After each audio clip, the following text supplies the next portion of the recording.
Jace lay motionless with his eyes closed on his cot as consciousness slowly returned. Floating on a cloud of kolto, he could hear the celebration taking place outside his tent. Havoc Squad had won a great victory today over the Empire.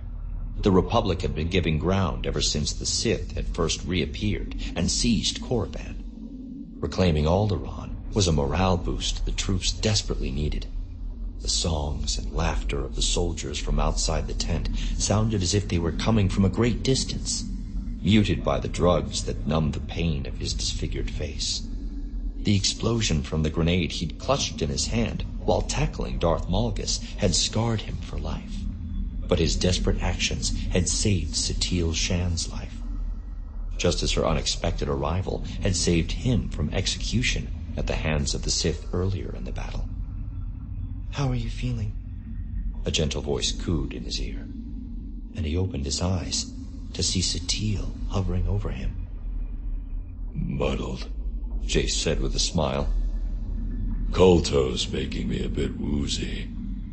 He could feel his burned skin stretching and cracking at the gesture, and he half expected Satele to recoil as he realized what a gruesome sight he must be. Instead, she returned his smile and reached out to place a soft hand on his bare arm. Her touch sent a shiver along his spine. "What are you doing here?" he asked her.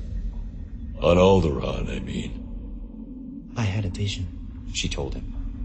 "The Force showed me that you would need my help on Alderaan, and I petitioned the Council to send reinforcements." "Might have to rethink my opinion on that mystical mumbo-jumbo," Jace teased her. "Those imps were about to make me a full head shorter before you arrived. Guess I owe you one." "After all the battles we fought together, I've stopped keeping track of who owes whom," Satele told him. "You know I'll always be there for you, and I know you'll be there for me." "We make a good team," Jace conceded. "They find Malgus's body yet?" Satele shook her head. "I'm starting to think he survived the battle." "You dropped a mountain on him." Jace grunted in disbelief. "How could anyone survive that?" "He's a powerful Sith Lord. It's possible he used the dark side to survive my final assault. But you should not let that detract from this moment. All of Alderaan is hailing you as a hero this night. If you're up to it, I can take you out to enjoy the celebrations."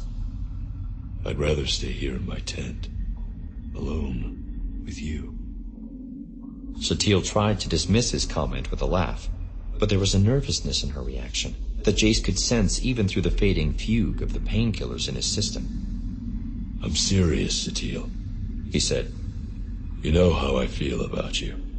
I've felt that way for years, ever since we first met."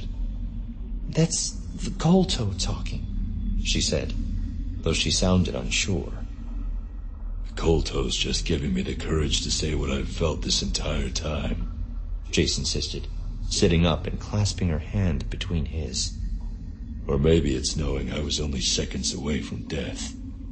Whatever the reason, I can't keep playing this game. I can't ignore what's in my heart," he continued, the words coming in a rush, his mind suddenly focused and clear. "And I know you feel something for me, too." Satele shook her head, but she didn't pull her hand away. "I am a Jedi. We must unburden ourselves from emotion and passion to find peace." "What peace can you find when the galaxy is consumed by war?" Jace asked. "Instead of denying what we feel, we should embrace it. Together, we are greater than each of us alone. You can't deny it."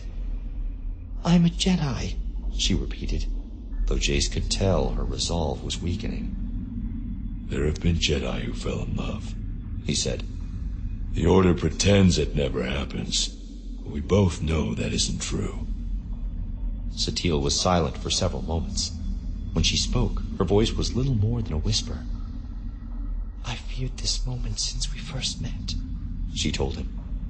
She leaned in and gave Jace a gentle kiss on the lips, careful not to brush the exposed and tender flesh of his wounds. Jace woke with a start, nearly spilling himself off his couch. He hadn't dreamed about Satele for years. He'd thought the memories and the pain they brought him had been boxed safely away. Speaking with Theron, speaking with his son, had reopened old wounds. Checking his watch, he saw nearly 2 hours had passed since Theron had left.